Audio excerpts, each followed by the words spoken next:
ভাই, তোর বাবা আসেনি? দু কাপ চা দে ভাই।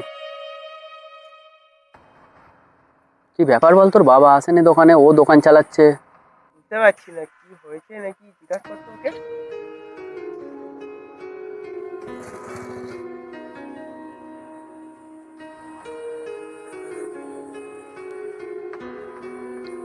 কি ব্যাপার ভাই, তোর বাবা দোকানে আসছে না, তুই দোকান চালাচ্ছিস, কিছু সমস্যা? বাবার কিছু হয়েছে নাকি? না, বাবা আর আসবে না। বাবার খুব শরীর খারাপ, আর কোনোদিন দোকান চালাতে পারবে না।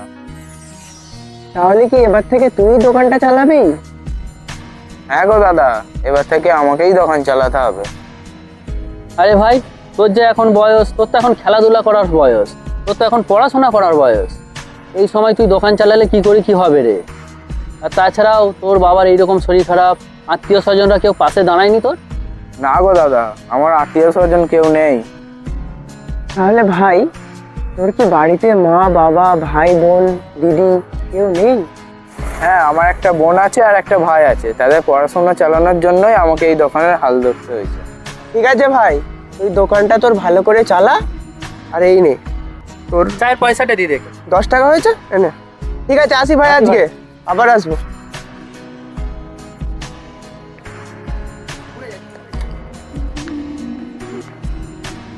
আরে ছোট নয়, এক মাস আগে তোর বাবা আমার থেকে 50,000 টাকা ধার নিয়েছিল।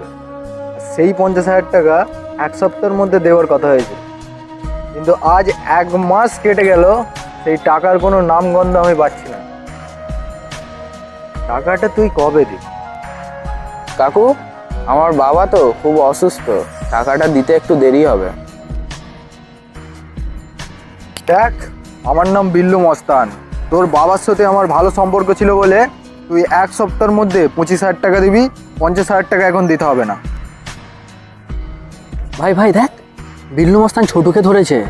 পয়সা পয়সা ঝামেলা আছে নাকি বলতো কিছু? ও তো টাকা ছাড়া কিছু বোঝে না। ব্যাপারটা লক্ষ্য কর, ব্যাপারটা লক্ষ্য কর। হ্যাঁ কাকু, আমি 1 সপ্তাহের মধ্যে টাকাটা দেওয়ার চেষ্টা করব। ঠিক আছে, বেরো।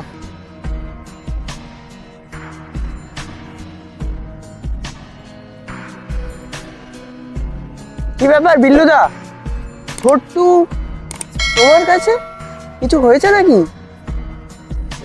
না না, ও আসেনি, আমিই ডেকেছিলাম।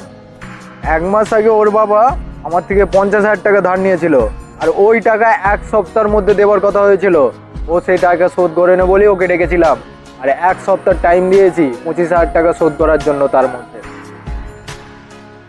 আরে বিল্লুদা, ওইটুকুনি একটা বাচ্চা ছেলে 1 সপ্তাহের মধ্যে তোমার 25,000 টাকা কি করে শোধ করবে? তুমি এত চাপ দিলে হয় এইটুকুনি বাচ্চা ছেলেকে? আমি ওসব কিছু জানি না, আমার 1 সপ্তাহের মধ্যে আমার টাকা ফেরত চাই।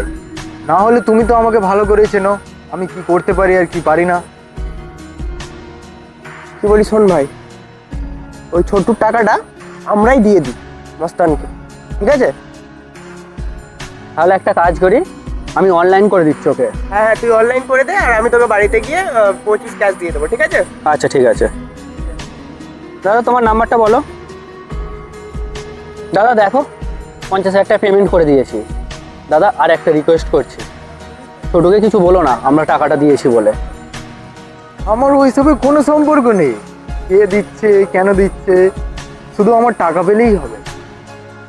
ছোট্টু, এই ছোট্টু, বাইরে আয়। হ্যাঁ কাকা, বলো। তোকে আর টাকা শোধ করতে হবে না, তুই যেমন দোকান চালাচ্ছিস চালা। কেন কাকা, আমি তো টাকা দিইনি, টাকা কে শোধ করি? আদার ব্যাপারে আদা বিক্রি কর না, জাহাজের খোঁজ নিয়ে কোনো কাজ নেই। যা দোকান চালা।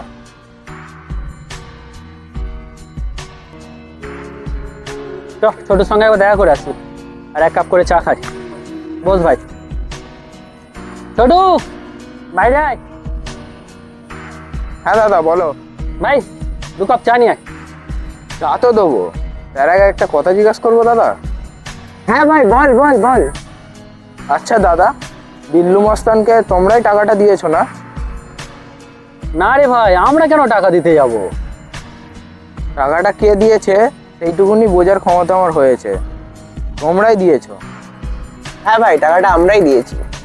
তুই নিজের ব্যবসা সামাল, ভাই বোনের হেল্প কর, বাবাকে সুস্থ করে ফেল, ঠিক আছে? বাকিটা আমরা দেখে নেবো। আর টাকা ফেরত দেওয়ার কোনো দরকার নেই। পরে যদি কোনো সমস্যা হয় তুই আবার আমাদের কথাটা মনে করিস একবার, আমরা অবশ্যই তোর পাশে দাঁড়াবো। না দাদা, আমার বাবা এই শিক্ষা দেয়নি। তোমরা খুব আমার উপকার করেছো, এই ঋণ আমি কোনোদিন ভুলবো না। তোমাদের টাকা আমি একদিন ঠিক শোধ করে দেবো। ঠিক আছে ভাই, তোকে একদম চাপ নিতে হবে না। তুই তোর সময় মতো করে টাকা ফেরত দিস, আর দোকানটা ভালো করে চালা, বাবা মাকে দেখ, ভাইকে দেখ। আসি রে আজকের মতো। আর বিপদে পড়লে এই দু ভাইকে যেন ভুলিস না, একবার ডাকবি, আমরা অবশ্যই সাহায্য করব। আসি রে ভাই, চল ভাই।